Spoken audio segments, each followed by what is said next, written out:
From Community Public Radio, this is the CPR News.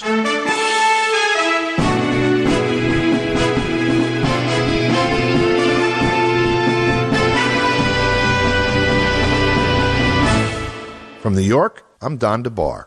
Despite the best efforts of the United States and its allies in Europe and Israel to isolate the Islamic Republic of Iran, Iran has been on the move, gathering allies and friends. In mid-September, Iran was admitted to the Shanghai Cooperation Organization after waiting 15 years. It was approved by the bloc's 7 permanent members. After the technical and legal processes are concluded, which could take up to 2 years, the Islamic Republic formally joins a group that accounts for about 1/3 of the world's land and exports trillions of dollars annually, with China, Russia, and India among its members. On Wednesday this week, the foreign ministers of Russia and Iran held a meeting in Moscow and a press conference afterwards. Russia's Foreign Minister Sergei Lavrov joined Iran's Foreign Minister Hossein Amir Abdollahian and took questions after the meeting. We bring you that press conference in its entirety. Ladies and gentlemen, we've just concluded talks as part of the first visit by Minister Amir Abdollahian as Foreign Minister of the Islamic Republic of Iran. We've discussed specific ways to expand cooperation between Russia and Iran in our bilateral projects based on the agreements achieved on the highest level, including in the telephone contacts on the 18th of August and 24th of September, or the 14th of September, between presidents of Russia and Iran. We have focused today on trade and economic cooperation. We have a stable growth of trade, which, despite the COVID-19 situation and the sanctions in the first month of this year, increased by 42%, reaching almost $2 billion. We've agreed to boost our economic cooperation further and develop economic ties, including economic ties between the regions of both countries. We have humanitarian cooperation as well. One of our priorities is joint fight against the COVID-19 pandemic, and specific agencies are working on that. We have contracts to deliver batches of Sputnik V vaccines to the Islamic Republic of Iran, and we have agreed on measures to expedite this plan. In addition to that, we have discussed the plans to launch as quickly as possible the production of Sputnik V vaccine on the territory of Iran. Another issue we've discussed is, of course, international affairs. Both sides believe that international relations should be built based on the UN Charter and the principles enshrined therein. We oppose the rules-based world order that is promoted by the US and its Western allies that are trying to impose on all other international players. Our rules, the rules that Russia plays by, is the UN Charter. We have agreed to continue cooperation across various international platforms, and we have discussed many decisions that were made during the SCO summit in Dushanbe, which are aimed at including Iran into this organization. We've also discussed the Joint Comprehensive Plan of Action on Iran. We spoke about the Iranian nuclear program, and both ourselves and our Iranian counterparts believe that the UN Security Resolution number 2231 can only be implemented through a consistent implementation of this agreement by all parties involved. And it's important that they consider the balance of powers. The talks in Vienna should be resumed as quickly as possible. And as my counterpart, Mr. Abdollahian, has said, the Iranian side is ready to proceed along these lines as quickly as possible. Iran expects the U.S. to resume its obligations according to this contract, according to this to the Iranian deal. And as for the expectations of the U.S. that Iran would make certain changes for the U.S. To re-enter the deal is something that we do not accept and that Iran does not accept. Russia has approved a new concept of security in the Persian Gulf. The document was presented at the UN Security Council and the UN General Assembly, and we call on our Iranian friends to move along the lines of further expanding and deepening the relations between our two countries and addressing various concerns that we have. We have focused a lot on Afghanistan, and both our countries believe that the people of Afghanistan, who have suffered a lot over the two decades of political experiments carried out by the U.S., have the right to prosper and have the right to freely decide the future of their land. We believe that political stabilization is important to reach this goal, considering the interests of all political and religious groups. Inclusive principles of inclusivity should be used to restore normal life, and traditions and customs should be taken into account. Afghanistan should stop being a source of regional instability. So we call on the new Iranian authorities to join the uncompromising fight against terrorism and drug trafficking. The problems that Afghanistan is facing, economical problems, are dire, and the responsibility to resolve and to join the resolution of this problem lies with the U.S., with the West, who initiated all of that. And we see steps by international organizations and the UN to help Afghanistan, and we welcome the contribution of Tehran that has given a home to millions of Afghani refugees. In this context, we have discussed the prospects for international and regional cooperation to launch post-conflict reconstruction of Afghanistan. Russia has its own initiatives. Iran has plans of its own to do that. And today we discussed the optimal ways to align our plans to help Afghanistan. We've also touched upon Syria, and both countries reaffirmed their belief that achieving peace and improving economical and political situation in Syria is our priority. We will continue to act as within the Astana format that has proven to be very successful, with the participation of Turkey and Iran. And the next summit, the next round of talks, will take place as soon as possible once the healthcare situation allows for it. The new editorial committee the new editorial review session of the Constitutional Committee in Syria will also take place as quickly as possible.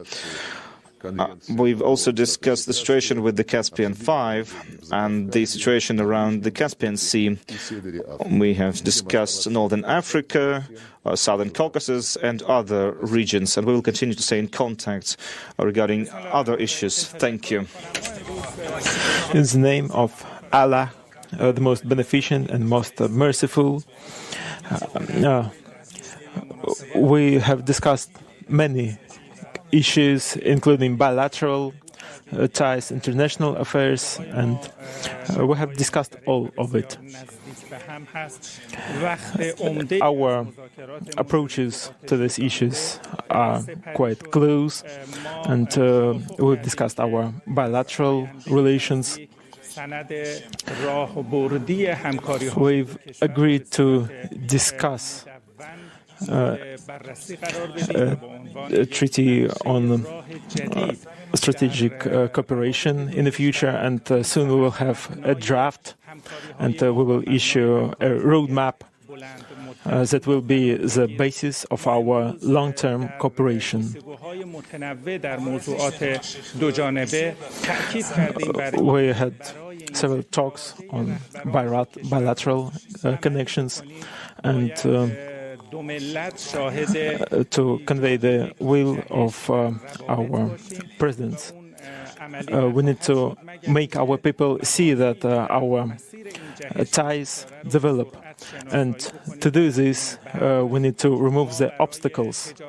And we need to identify these obstacles and overcome them. It is really important to promote the activities of our businessmen, and over 70% of people in Iran are vaccinated. So our businessmen can come to Russia to perform their business. We are a prosperous economy, we have a lot of opportunities, and concerning the cultural ties, tourism, defense ties, we discussed all of these ties. And we have a long way forward in economy, we have a lot of opportunities, and we need to make a leap, a breakthrough in this. We need to have more trade between our countries. When it comes to regional agenda, we have a really fruitful talk. And as His Excellency Lavrov said, we've discussed Afghanistan, and we support the organization of an inclusive government with all stakeholders included. We want to fight against the drug trafficking, and the opinion of the Afghani people is really important for us. So we've discussed humanitarian aid, and we hope to have a meeting of ministers of foreign affairs of neighboring countries, including Russia, and we want to hold this meeting in Tehran. Mr. Lavrov also wants to hold a Moscow format meeting to provide political help in settling the Afghani problem. And we will consider participation in this format. When it comes to the South Caucasus, we've discussed this with Mr. Lavrov too. And we believe that the region shouldn't suffer anymore. Countries of the region are our brother countries and want to stop the suffering.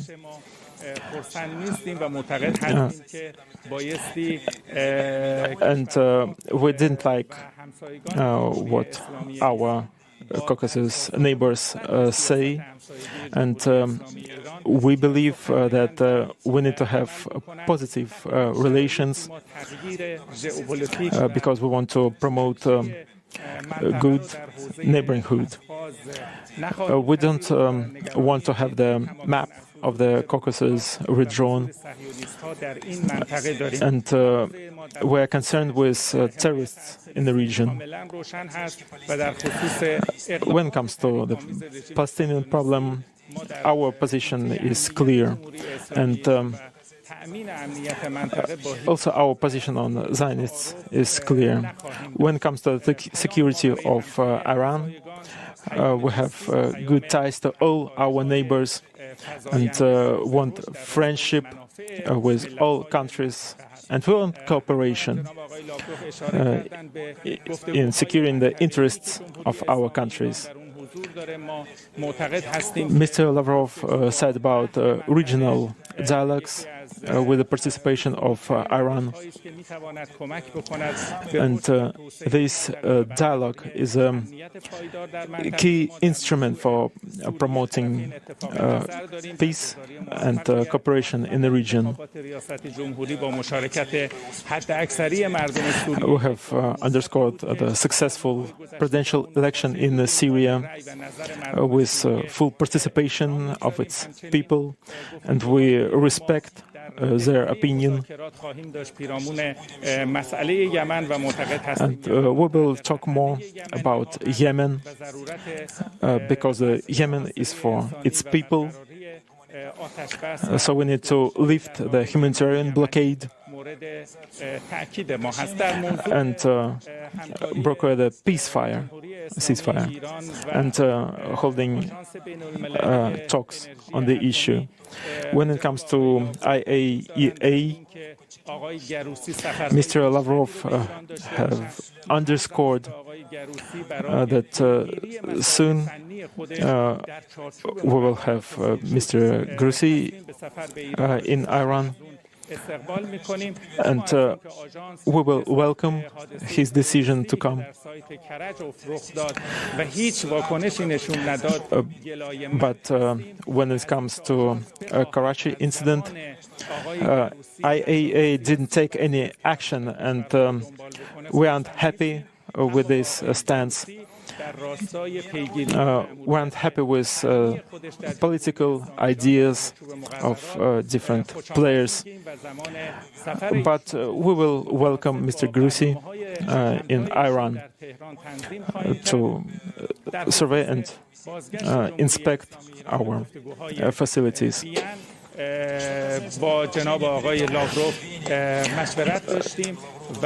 When it comes about Vienna talks, we've consulted with Mr. Lavrov, and soon we will continue our talks in Vienna, and our government is a practical one, and we want results. So this situation where we return to negotiations makes other parties really take action and show us that they want the good for the people of Iran. And this will be a positive signal.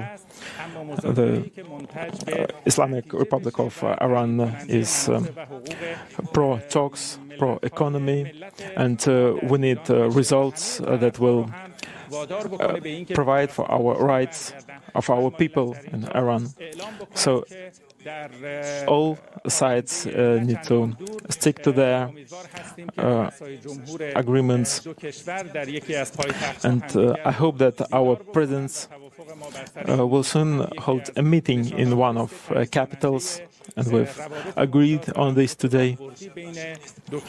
So this shows that we have good strategic cooperation. Russia is our strategic partner, and we believe that our balanced foreign policy is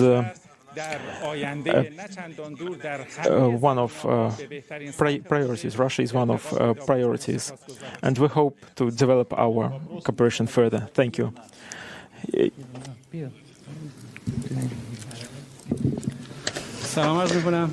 Good afternoon, Mr. Lavrov.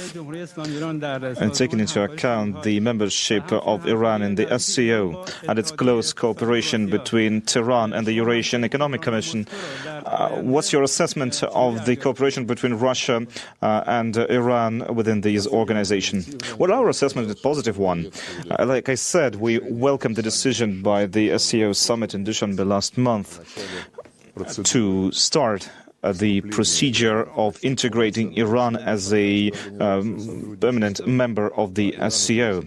And right now, Iran is an observer, has an observer status, and it can observe has actually participated in many activities of the Shanghai Cooperation Organization, including the SCO Plus format, which the importance of this format is growing right now, and we are all interested in using it.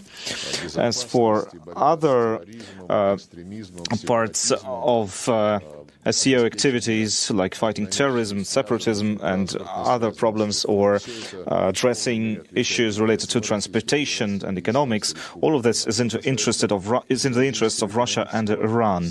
As for the Eurasian Economic Union, Iran has been for quite some time a member of a temporary agreement on trade, and right now we have started the discussion of a potential inclusion of Iran as a permanent member, and signing a permanent treaty for free trade. So, a question to the Iranian minister. You've talked that talks on JCPOA will continue soon. Are there any timelines or any guarantees that sanctions will lift? When I was in New York, I had a message through a mediator, and the gist of it was that the U.S. side hinted that Biden wants to solve this issue, and the Iranian people will be taken into account in this settlement. But today we have signals, but we expect that they show that they're really committed to this. Are they willing to unfreeze 10 millions of assets in foreign banks? And President Biden, despite having a different rhetoric than President Trump, he continues the same line. But still, we want to return to Vienna talks, and we work on it. And soon, we will have the date for this, for return to talks. Hello, a question to Mr. Lavrov. The latest changes in the Caucasus show that some states want to develop relations, and they want to harm the interests of Iran. Still, Azerbaijan holding three-side training exercises is preparing the ground for a stay of foreign powers in the Caspian region, and it goes against the current agreements to prevent this from happening. And what is the position of Russia on this issue? We have presented our position on many occasions. Russia was the one that plays the critical role in stopping the war last year. And Russia was the one that helped sign the trilateral agreement between Azerbaijan, Armenia, and Armenia. In Nagorno-Karabakh now there is a Russian peacekeeping force that secures peace and guarantees return to peaceful life. In the joint statement that we made that time, there were principles for further work along the lines of removing various transportation blocks and improving ties between parties in the region, because Azerbaijan, Georgia and Armenia and Iran and Russia and Turkey are all going to benefit from that. So it's not just the immediate parties, but it's also their neighbors.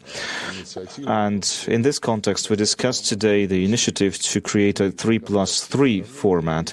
So 3 Caucasian countries and Russia, Iran and Turkey. Our Iranian friends have a positive assessment of this initiative. In Azerbaijan and in Turkey, we've met a similarly positive response. And so we believe that Georgia, despite the domestic turmoil that it's facing right now, will be able to see the interest, the basic interest in launching such an initiative and start the efforts to develop the region, a region that for quite some time has been thwarted and denied the ability to develop. We are against expanding various military activities in the region. We don't want any military exercises to act as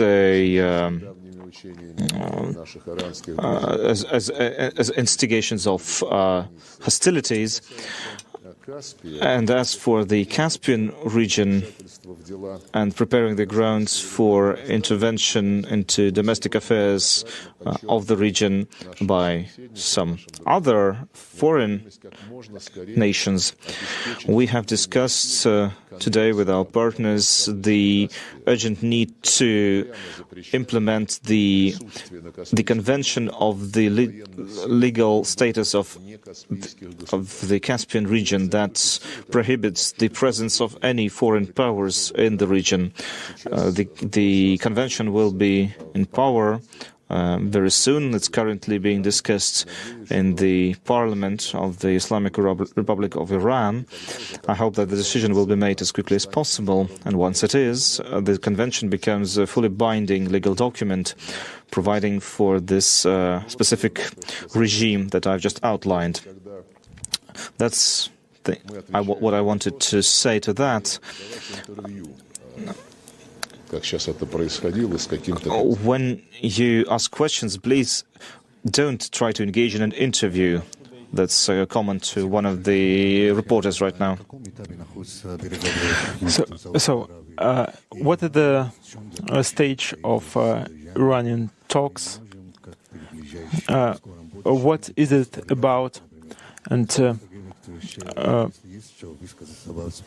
Mr. Lavrov, can you talk more about the relation between the two states? I will be happy to hear this. And can you comment on clothing between the Saudi Arabia and Iran? Thank you. We'll have a new stage of negotiations between our countries,